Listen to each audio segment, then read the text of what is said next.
નમસ્કાર વિદ્યાર્થી મિત્રો, હવે આપણે એક મહત્વની ભૌતિક રાશિ વિદ્યુત ફ્લક્સ વિશે જાણકારી મેળવવાના છે. હવે વિદ્યુત ફ્લક્સ શું છે એ સમજવા માટે પહેલા વિદ્યુત ક્ષેત્રને યાદ કરીએ.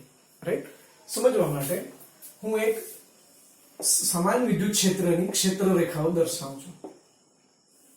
આપણે લાસ્ટ ક્લાસમાં સમાન વિદ્યુત ક્ષેત્રની ક્ષેત્ર રેખાઓ એકબીજાને સમાંતરે અને સમાન અંતરે હોય એવું આપણે સમજી ગયા. બરાબર?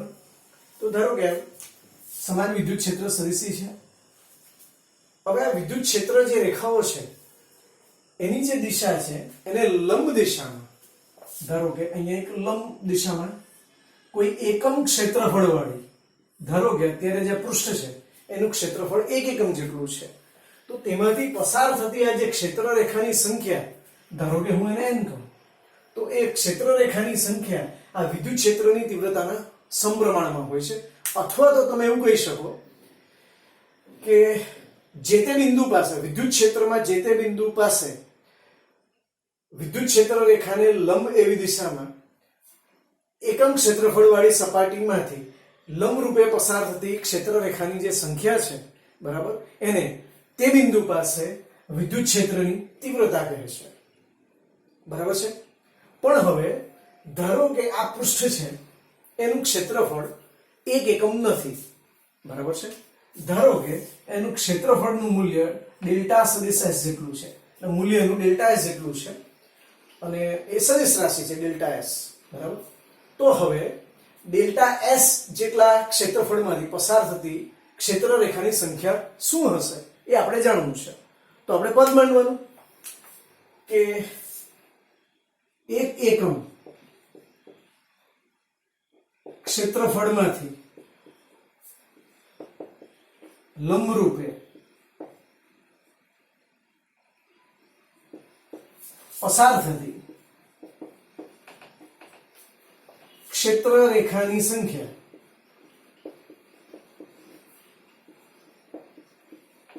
એને તો તમે કીધું વિદ્યુત ક્ષેત્ર અથવા તો વિદ્યુત ક્ષેત્રની તીવ્રતા. તો પછી ડેલ્ટા s ક્ષેત્રફળમાંથી લંબરૂપે પસાર થતી ક્ષેત્ર રેખાની સંખ્યા એ કેટલી થાય? કેટલી થશે? E into delta s. હવે જે આ E ઇન્ટુ ડેલ્ટા s છે તેને આપેલી સપાટીમાંથી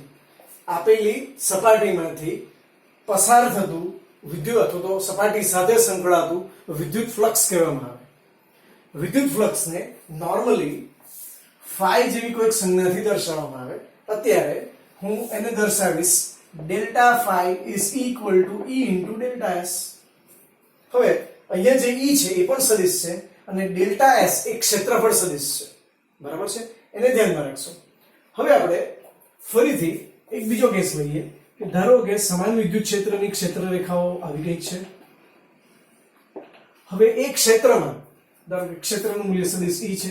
હવે આ ક્ષેત્રમાં એક સમતલ મૂક્યું છે જે આ રીતે છે, ક્રોસ મૂક્યું છે, આમ છે.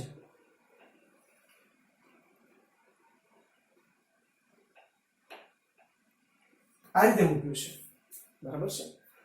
હવે કોઈ પણ સમતલને ક્ષેત્રફળ દર્શાવતો ક્ષેત્રફળ સદિશ સમતલને હંમેશા લંબ રૂપે દર્શાવી શકાય. એટલે કે ધારો કે હું એક આ સમતલ લઉં છું, એનો ક્ષેત્રફળ સદિશ એટલે કે ડેલ્ટા સદિશ s એ આમ બતાવી શકાય અથવા તો આ બાજુ બતાવી શકાય, ડેલ્ટા સદિશ s કોઈ પણ દિશામાં બતાવી શકાય.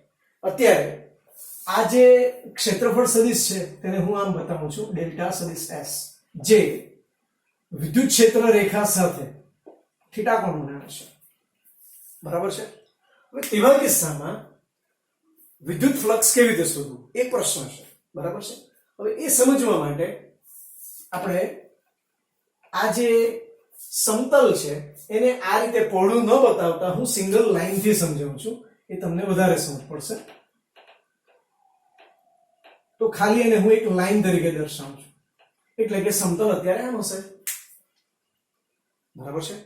હવે આપણે જે અહીંયા વ્યાખ્યા કરેલી છે તેમાં એવું લખ્યું છે કે એકમ ક્ષેત્રફળમાંથી લંબ રૂપે, પણ અત્યારે તો આપણું સમતલ જ વિદ્યુત ક્ષેત્ર રેખાને લંબ જ નથી, અને એ જે સમતલ છે એના ક્ષેત્રફળ સદિશનું મૂલ્ય ડેલ્ટા એસ છે.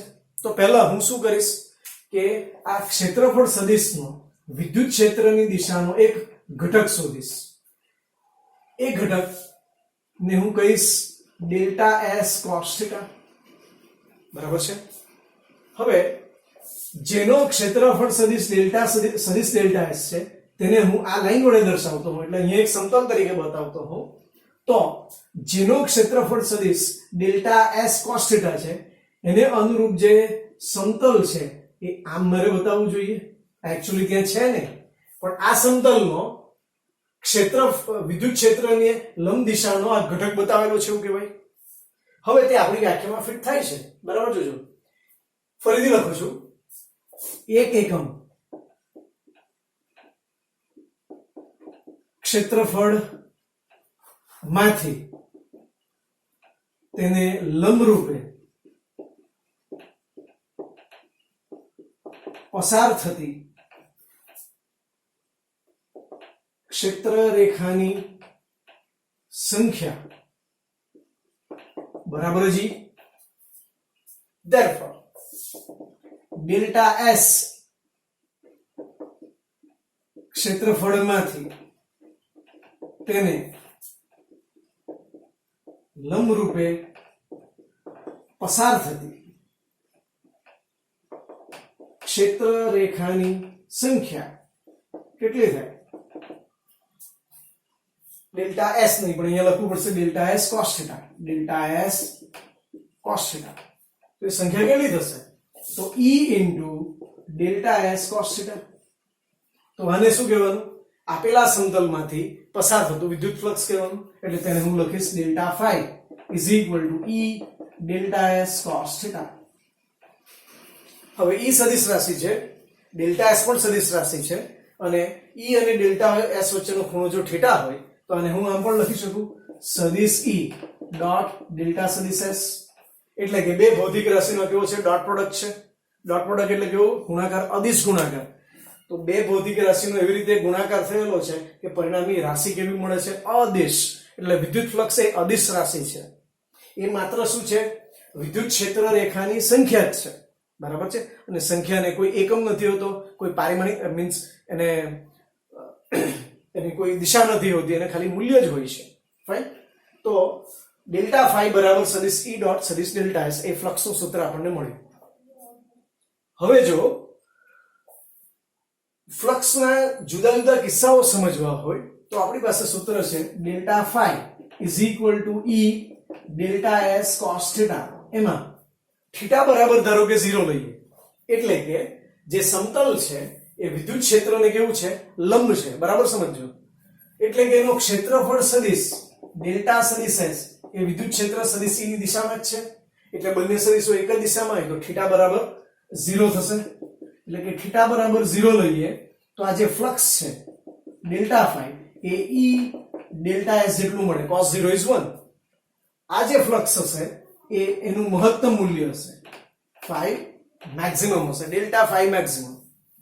પણ જો થીટા બરાબર 90 ડિગ્રી લઈએ, theta is equal two 90 degree, તો સૂત્ર થશે ડેલ્ટા ફાઈ બરાબર E delta S cos 90, and cos 90 is 0.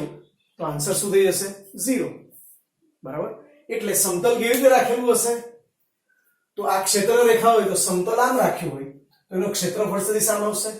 તો ક્ષેત્રફળ સદિશ ઉપર તરફ ને વિદ્યુત ક્ષેત્ર આમ, એટલે બે વચ્ચેનો ખૂણો 90 ડિગ્રી. એટલે કે આમ રાખેલા સમતલમાંથી કોઈ પણ ક્ષેત્ર રેખા અંદરથી પસાર થતી નથી.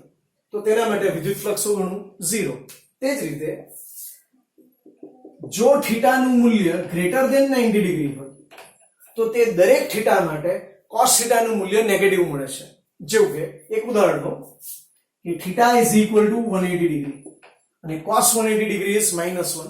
સો delta phi is equal to E delta S -1, એટલે કે -E ઇન્ટુ ડેલ્ટા એસ. આમ વિદ્યુત ફ્લક્સ ત્રણ પ્રકારના હોય છે. વિદ્યુત ફ્લક્સ શું હોઈ શકે? ધન હોઈ શકે, શૂન્ય હોઈ શકે અને ઋણ પણ હોઈ શકે. હવે આની શરતો જો આપણે સમજવી હોય તો શરત આપણે આમ લખી શકીએ, જે રીતે આપણે ડોટ પ્રોડક્ટમાં સમજેલા કે જ્યારે theta is greater than or equal to 0 and less than theta is less than 90 degree, આ બધા આ કિસ્સામાં જે ફ્લક્સ ફાઈ મળે છે એ હંમેશા પોઝિટિવ મળે. બરાબર છે. બીજું કે જ્યારે થીટાનું મૂલ્ય ઇઝ ઇક્વલ ટુ 90 ડિગ્રી હોય ત્યારે ફ્લક્સ એ 0 મળે. And when theta is greater than 90 degree and theta is less than or equal to 180 degree, એટલે કે થીટાનું મૂલ્ય 90 ડિગ્રી થી વધારે અને 180 ડિગ્રી અથવા તો તેને કરતા ઓછું, તો ફ્લક્સ જે પણ કંઈક મળશે એ નેગેટિવ મળશે. બરાબર છે. તો આ રીતે આપણે વિદ્યુત ફ્લક્સને સમજાવી શકીએ. ઇન જનરલ વિદ્યુત ફ્લક્સ ફાઈ બરાબર E ઇન્ટુ ડેલ્ટા એસ લખીએ તો તેનો એકમ પણ તેના પરથી લખી શકાય. તો વિદ્યુત ક્ષેત્રનો એકમ છે ન્યૂટન પર કુલમ અને વિદ્યુત ક્ષેત્રફળનો એકમ છે મીટર સ્ક્વેર, એટલે newton upon coulomb into metre square, અથવા તો વિદ્યુત ક્ષેત્રને આપણે volt into volt per metre પણ લખીએ છીએ, volt per metre into metre square, એટલે વોલ્ટ ઇન્ટુ મીટર પણ લખી શકાય. બરાબર છે. તો આ રીતે વિદ્યુત ફ્લક્સના એકમો પણ તમે સમજાવી શકો.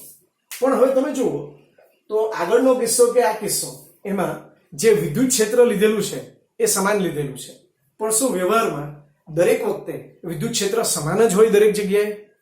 બરાબર, તો એવું હોતું નથી. બીજું કે આપણે જે પૃષ્ઠ લીધેલા છે, સમતલ લીધેલા, બધી સપાટીઓનો વિચાર કરેલો છે, એકદમ સમતલ લીધેલી છે, પણ શું આપણે જે ભૌતિક વિજ્ઞાનના કિસ્સાઓ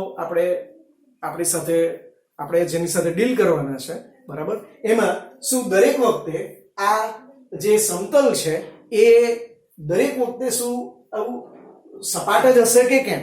બરાબર, તેવું વ્યવહારમાં હોતું નથી. તો તેવા કિસ્સામાં આપણે એક એવો કિસ્સો વિચારીએ કે જેમાં વિદ્યુત ક્ષેત્ર અસમાન હોય અને સપાટી પણ સમતલ ન હોય. તો તેવો એક કિસ્સો આપણે અહીંયા ડિસ્કસ કરશું.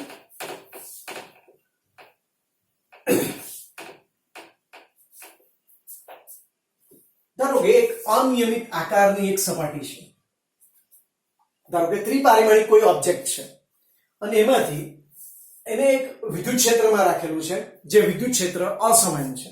બરાબર, દરેક બિંદુએ વિદ્યુત ક્ષેત્રની તીવ્રતા કેવી હોઈ શકે? જુદી જુદી હોઈ શકે.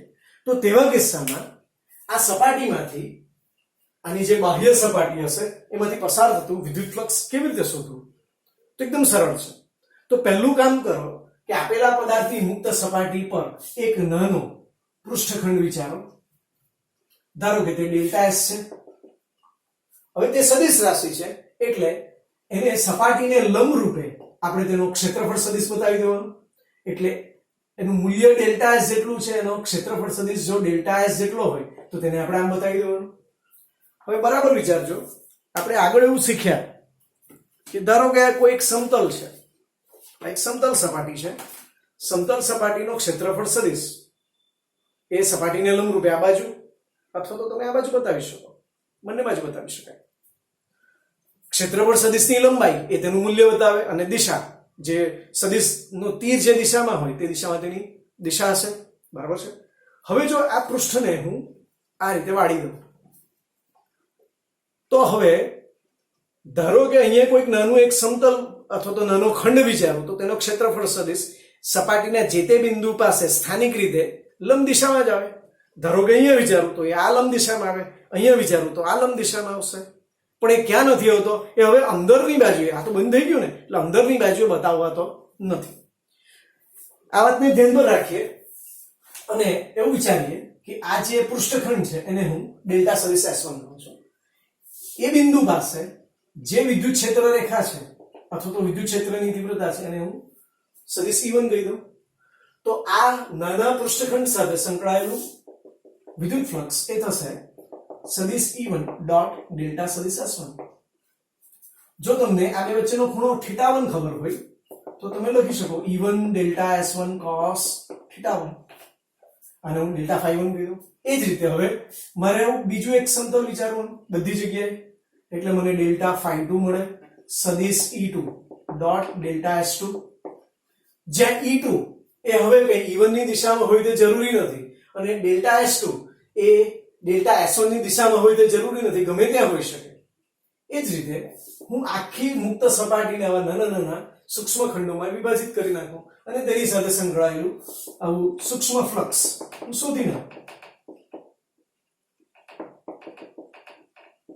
અને પછી હવે તેનો સરવાળો કરું.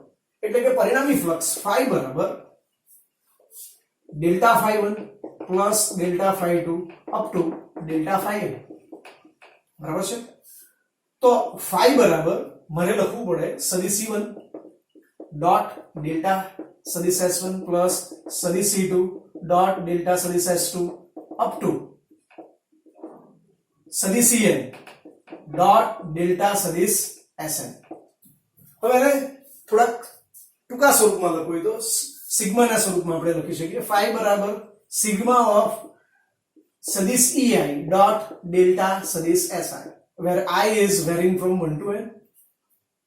હવે પ્રશ્ન એ કે જે પણ કંઈ હું અહીંયા નાના નાના ખંડો વિચારું છું એ ખંડના દરેક બિંદુ પાસે શું વિદ્યુત ક્ષેત્ર મેં જે વિચાર્યું છે, ધારો કે સદિશ E3, શું તે દરેક બિંદુએ એટલું અચળ જ હશે? કારણ કે વિસ્તાર કેવો છે? અનિયમિત ક્ષેત્રનો છે. તો જરૂરી નથી કે આવા દરેક બિંદુ પાસે વિદ્યુત ક્ષેત્રની તીવ્રતા E3 જ જળવાઈ રહે. એના માટે મારે શું કરવાનું?